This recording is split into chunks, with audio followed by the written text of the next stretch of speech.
This is the slide number 17. This is the inner side of the bladder with the two openings of the ureters. This is the neck of the bladder. This is where the muscle fibers of the dartus muscle of the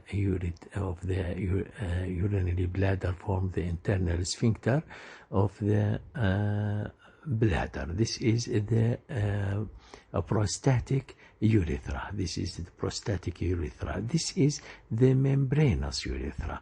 This is the starting of the opening of the penile urethra. This is the perineal membrane. Perineal membrane. This is the prostatic utricle. You remember we said that the utricle is the vestigial remnant of the female vagina and uterus.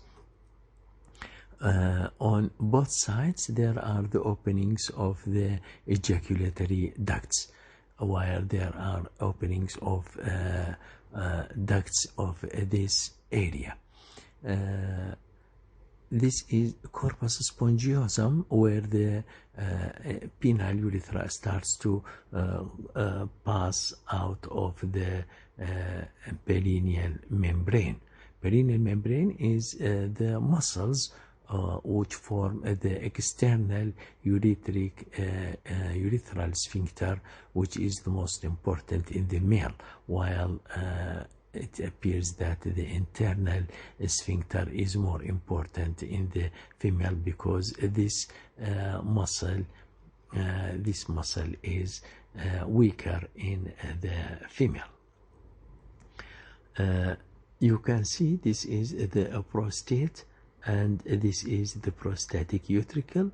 This is the seminal vesicle, and this is the opening of the duct, and this is the opening of the, this is the seminal vesicle, this is the prostate, this is the opening of the duct into the prostatic urethra, and here the prostatic urethra passes through the perineal membrane to form the membranous urethra, and then into the penis to form the penile urethra.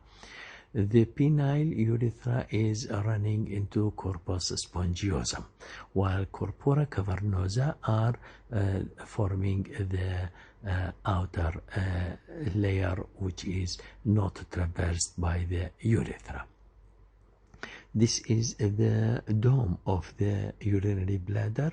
This is the vas deferens coming from the cord and distally it was connected to the testis, then into the cord, then into then crossing into the pelvis, crossing the ureter, and forming the ampulla. Then it fuses with the seminal vesicle, where the semen is collected, and it is injected into the prostate on both sides of the crest, which is in the midline, the crest of the prostate, the verumentanum, on both sides of the verumentanum. The perineum is diamond-shaped, as you can see there, a diamond-shaped structure of muscles forming the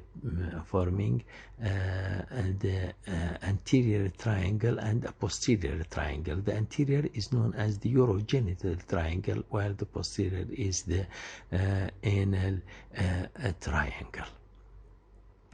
It is bounded anterior by pubic symphysis and ischial tuberosities on both sides, and the sacrum and coccyx at the posterior side.